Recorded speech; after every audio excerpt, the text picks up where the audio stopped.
Joey Vera of Armored Saint, welcome to 69 Faces of Rock. How are you today? Doing very well. Thanks for having me. Glad to be back. Joey, tell me about this current tour. Well, we're on tour with Wasp, and both bands, Armored Saint and Wasp, are celebrating 40 years as a band, which is a pretty cool thing for fans. Both of us started around the same time in the clubs in LA, 1982-ish. So it's a really, really great tour. The lineup's great. The band has been nothing but awesome to us. Their crew and the band has just been amazing to work with. And the fans really appreciate this tour because I think that they are appreciating this kind of, maybe this a little bit of nostalgia that goes along with it. And both bands are just doing really well. Fans are coming out early to see us, which is great. It's only two bands also on this bill, so that makes it kind of like a cool package tour, just two bands, you know, and the shows have been really great. This is the first tour I think I've ever been on in my entire life where, like, I would say like about 70% of them are sold out, and it's just amazing that the fans have been supporting this, so it's really cool. Excellent. Yeah. Punching the Sky, the album that came out in 2020, right? Tell me about making and recording of this record. Well, we were writing for this record during the ending of 18 and into 19, and when we were getting ready to record the drums. Well, actually, we recorded the drums in December of 19, and then we rolled into January of 20, and that's when stuff started to get funky in the world. And at that point, we were already tracking guitars and bass and vocals and finishing the recording process, and we were basically done by March, April. So, you know, it was a weird, it didn't really, you know, this record, nothing really affected it, because by the time, like I said, we were already getting, when we were doing guitars and bass, there was starting to have shutdown and lockdowns, but it didn't really affect the making of the record. We just kept going and going, and the mixing was done by Jay Rustin, and he works alone out of his house, so there was nothing, it wasn't like we had to be out in the world, you know. So the fact that the world was closed down in the, you know, in the spring of 20, it didn't really affect the record coming out. And there was a little bit of a conversation with the label when we turned it in. We turned it in, I think, in April, whether we should put it out or not. You know, it was, the world was changing and at a rapid pace, and no one knew what to expect over the next 6 months to, let alone a year or so. So we briefly talked about holding the record back. Like, should we release it? Should we not release it? Maybe we should sit on it and not put it out. But then we sort of decided, like, who knows how long this could go on? You know, this could go on forever, which it kind of did, you know. And so we figured, like, people are home. People need, you know, ourselves included, we need to have music in our lives. This is what we're doing. This is our livelihood. This is what we do. Let's share this music now with everybody, even though people are at home. The touring thing, that can wait, which it did out of necessity, but we just wanted to get that record out, so we put it out, and came out, I guess, in October of 20, and yeah. And how was it received? The reception was great. I mean, we got a lot of great reviews on the record. I think that it appealed to a lot of people, because I think we have this ability somehow to have this thread that goes back to our roots. You know, there's part of this, part of our music has a thread that runs through that has this kind of classic Armored Saint feel and sound to it, without it sounding dated though. So there's a lot of it that it also has another kind of foot, if you will, in sounds that are a bit more modern. So I think that we've been able to kind of combine these two aspects to our sound, and I think that a lot of people appreciate that. The record, I think, got great reviews, and people seem to love it. We're playing some songs on tour. People are singing the songs; they love it. So it's been the response has been really great. So we're super pleased with that. Now, by things getting funky, you mean pandemic. And how Yeah. did pandemic affect Armored Saint? Well, like I said, it only affected us in the fact that we had a brand new record that we were super eager to get out, and once we decided to get it out, it affected us in a way where we put it out without any tour plans. The record just came out. So we did a live stream. At the time, the live stream was like this new thing for musicians and bands to do because no one could go anywhere. All the clubs were closed. People were stuck in their houses. No one was leaving the house. So all touring stopped basically. So, I'm not telling anybody they don't know because we all lived it. But at the time, it was this new thing, and we were sort of like on the fence about it. Like, we're such a live band. We feed so much on the audience. And we engage with people in the same room. It's such a big part of what we do that the idea of doing something in a club without anybody in the audience was just completely alien to us. But we decided to do it anyway because we wanted to sort of promote the record coming out, and it was our only way to engage with fans at that point. So we decided to go ahead and do it. We went to the Whiskey in LA and we played a set in front of nobody. We featured a bunch of new songs and played some old songs as well. So that was really that was the last time we played live until this tour. So, that's how it affected us. And it affected just about every band I know on the planet the same way. Touring stopped. So that was a big hit for so many people, not just musicians, but crew people that are in the industry and all sorts of entertainment industry that requires you to be engaging with other people in the same room, which is basically all of us. So yeah, it was kind of a hard 2.5 years. Even prior to pandemic, you did a really nice tour celebrating Symbol of Salvation. Yeah. 20th anniversary, right? Yep. How did that go, and what lessons did you kind of take from that? Well, the Symbol live tour was great. The idea kind of came up as sort of like sort of an afterthought, but we knew that the anniversary of that record, of Symbol, was coming up, and we wanted to go out and kind of celebrate that record. And we just did a handful of shows. It wasn't like a really big deal. We did, I don't even remember, it was something like 12 or 13 shows in the US, and we did about maybe 8 or 10 in Europe. And we just went out and played this album live. I mean, front to back, something we've never done before, ever. It was a little daunting at first because you have to abide by the sequence of the record, which maybe is good for record listening, but it doesn't always translate to a live setting, You set up your live shows to be like, big impact in the front, and then in the middle there's a little lull, and then a big impact at the end. Well, records aren't always sequenced that way, so that was a little challenging. Just getting Did you used play to. around with this? We didn't want to play with the sequence because we wanted to keep true to the sequence of the record. That's what we were doing. So what we did though was we came out and we played 3 old songs: a song from March, a song from Delirious, and a song from Raising Fear. And then so it was like bang, bang, bang. Then we stopped, and then John introduced, okay, now we're gonna go on this trip and we're gonna play the record in its entirety. And at the end of that, we finished with another encore with some other old songs. So it was bookended by some older songs from our catalog. But it was really fun to do. And it's the things we took away from doing that were some of the deep cuts were sort of like these hidden gems, like a song like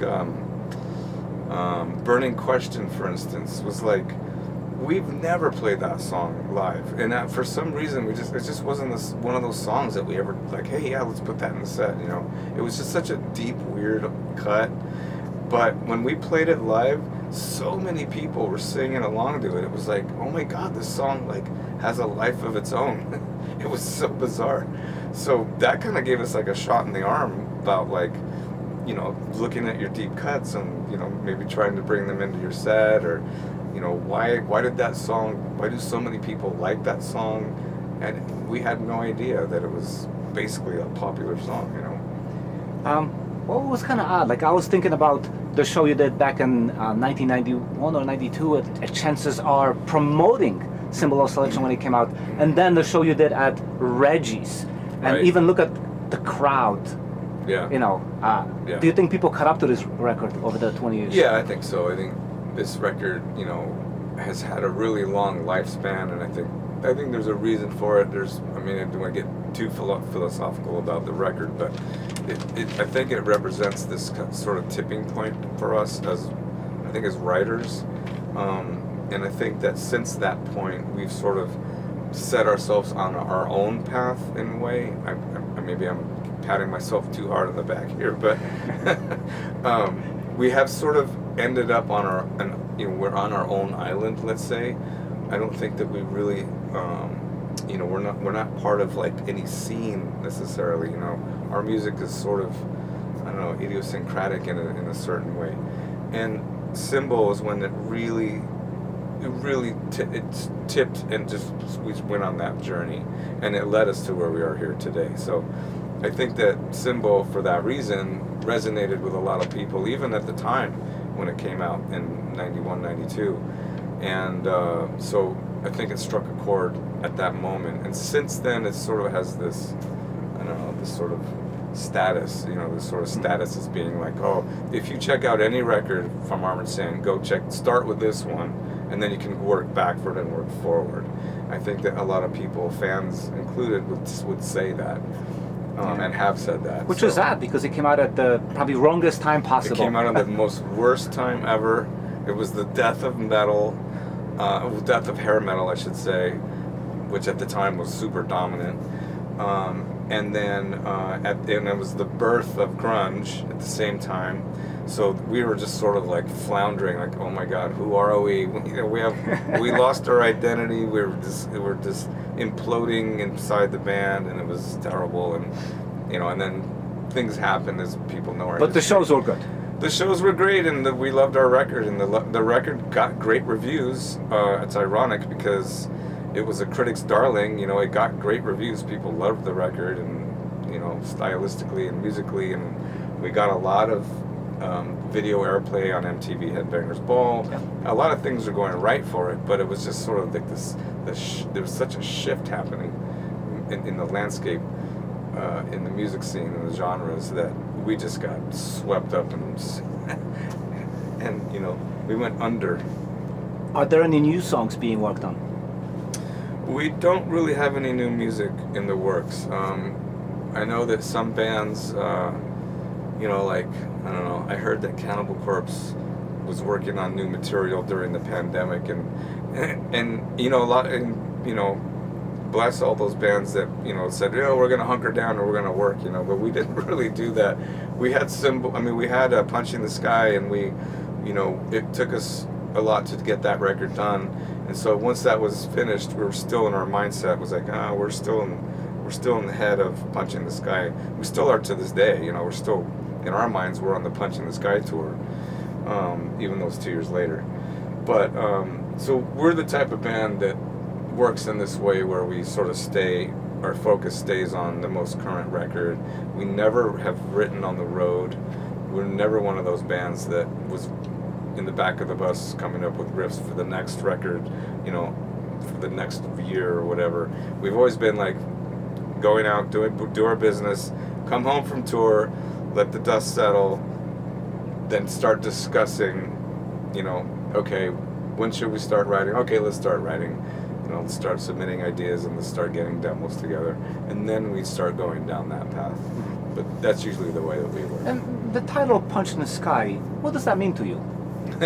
Because to me, it's like, it's what Armored Saint does throughout their whole career. It just punches the sky, whether the sky opens or not, it punches the sky. That's how I see it. Well, that's a pretty accurate way that I think that it was intended, was that, you know, I sort of see it as, you know, they say the sky's the limit, right? Well, that's a saying, you know, and I understand what that means. But Punching the Sky is sort of like our way of saying there is no limit to what we can and want to do as musicians and as writers and songwriters in the band. So for us, Punching the Sky represents that. Like we are, it's just our way of saying we're going to keep evolving. You mentioned this is the 40th year of Armored Saint, right? Are there any special events being planned to celebrate that? Well, nothing other than the tour. You know, this 40th anniversary tour run with Wasp is our big celebration. You know, technically the year's ending, so the celebration's coming to an end. But you know, we have other anniversaries coming up. March of the Saint, our first record, is going to have its 30-year anniversary in a couple years, and so maybe there's something we can do with that. But you know, for now we're just having fun, enjoying this 40-year anniversary of the band being a band for this long. You know, and we're super lucky that we have, you know, we're all the original members. You know, that I mean, without the exception, of course, Dave Pritchett, who passed away. But since, you know, Jeff's been in the band with Symbol in '91. You know, we take a lot of pride in that we have the same band members, and you know, it's not. I'm not saying it's been easy. It's a lot of work keeping the relationship alive for this long. But you know, we're pretty proud of that fact, and so that's something to celebrate too. In those 40 years, what highlights can you think of? Well, I get asked that a lot, and you know, I always like. I never really gravitate towards particular events. I mean, there's a lot of memories we have, we've played so many great shows and done a lot of great tours and met so many amazing people. I think the first thing that always comes to my mind is just the fact that we're still doing this for so long. You know, when we first got together, we were 19 years old, and we had no clue I'd be sitting here doing an interview talking about the same band. You know, like, and it's cool. It's something that we really always wanted. You know, we always wanted to have a career. I mean, sure, you know, we're not headlining the Enormo Dome, you know, but we're playing to a lot of people every night, and it's a great feeling to be able to do this so far into your career. Like, not too many bands get to say that, you know, and so we're super lucky. We have a great label. Metal Blade Records has been amazing to us. The staff there and everybody and the people we surround ourselves with along the journey has been amazing, and we're super lucky.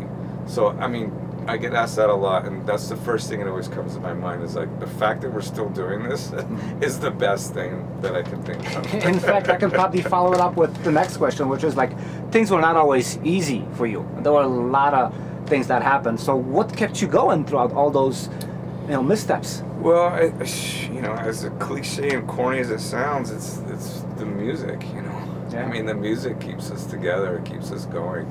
You know, that hour on stage or whatever, hour and 15 on stage or whatever it is, that's a place of like, you know, no one can touch us. Like, we are so cocky that like that is our space, and we own it every single day, and we leave all of the energy and everything on stage every single day. Hands down. Yes, exactly. So, you know, that's a big part of what keeps us going, you know, and the music, I mean, the writing of the music too, and one of my favorite things about this band is the process, you know, the making the music, writing the music, and collaborating with, you know, members of the band, or, you know, John has been he's been my sounding board and songwriter partner for a long time, you know, and so that's something that I also don't take for granted, and that's something that's also kept us going is the music. It's really, you know, that's why we're here, you know, not, you know, we try to overlook all the mishaps and the things that go wrong, or, you know, disappointments, or maybe, you know, we have to deal with sometimes, you know, whatever, you know, stuff comes up in life that you have to get over and get around. But at the end of the day, it's really all about the music. Yeah. Is that something that you are the most proud of? The music, yeah, mostly. It's all about the music. What's the thing I'm most proud about is our catalog and the songs that we've written together as a band, and the performances that we've played as a band. Definitely by far the proud of all that stuff, more than anything. Armored Saint sometimes in the past was often misunderstood. What would you say people are not getting in the past about this band? Well, again, it's like, you know, we had a lot of growing pains as a band, and I've said this before in interviews. It took us a while to kind of find ourselves, you know. You know, you have a tendency when you are coming up, when you're young, to sort of want to follow a pack, you know, and I think we were guilty of that. But, you know, I don't beat myself up about it. It's nature, you know. But I think it took us a while to sort of get comfortable in our own skin. And, you know, we had little moments along the way where we were like, you know, accepting who we were and going with it, as they say. But I think the thing is that we were influenced by our strongest influences are bands from the 70s, and all our favorite bands, most of those bands were very diverse. Like, their records were very diverse. They had a lot of different kind of styles of music within their albums, and I think that's something that really appealed to us. And along the way, since day one, I would say, we always were trying to do that. We were always attempting to have a variety of music in our catalog, you know. But the thing is that once we started to get sucked into the genre wars of the early 80s, when heavy metal was just one thing, but then it started to splinter, and you had the thrash movement. A little bit later, you had the hair metal movement. A little bit later, you had death metal was coming up in the late 80s, early 90s, and then it changed even more after that. But, you know, we sort of found ourselves a bit lost and a little bit like, who are we? You know, where do we fit? We have some of our stuff fits over here, some of our stuff fits over there. And I think the biggest misconception about the band, to answer your question in a very long-winded way, is that I think that people didn't know what to make of us because we were a little bit too diverse for them. You know, we had songs that were thrashy, and then we had songs that were almost considered like, you know, commercial sounding metal rock songs. And then you had songs that were super like, you know, traditional sounding metal. And then you had songs that were almost blues rock. So people, I think, the thing that was the hardest thing was that for people to understand that we were a band that wanted to have variety. So we weren't really just one thing. So the biggest misconception was all of those things. Some people think, still to this day, say, yeah, Armored Saint, they were a great thrash band. Because all they remember is Raising Fear or, you know, Madhouse or, you know, thrashy songs. They don't remember, The Truth Always Hurts, or, you know, Another Day, or Over the Edge. You know, they forget about that there was other aspects to our band. You know, so I think that was the biggest misconception was basically like, you know, what are they? You know, they don't fit in a box. Yeah. So that was the hardest thing for people to wrap their heads around. 40 years. How many more years do you see yourself doing it? Tough question, isn't it? That's a tough one. I'm coming up on 60 right now, so I don't know. That's a good question, you know. I mean, you asked me 10 years ago, I would have said, I don't think I can go another 10 years, but here I am 10 years later. So, I don't know. That's a good question. I mean, I'd like to think that to some extent, you know, I would love to still make music with these guys for another 10, 15 years. Will I be able to go out and perform at the same level I am right now in another 10, 15 years? Probably not. I mean, the body is going to start to just say, you're not doing that anymore. I remember one time I asked Ronnie Dio that, like in a conversation, And he goes, Mark, you wouldn't believe how many times I felt like giving up and this and that. Having said that, looked me straight in the eye and said, you and I will never give up. We'll never stop.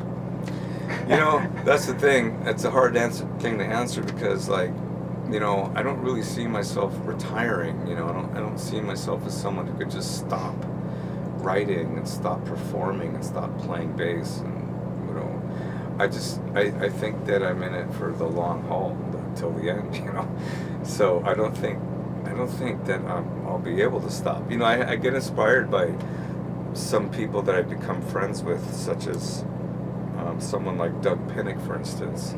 He's someone I'm honored to call a friend these days.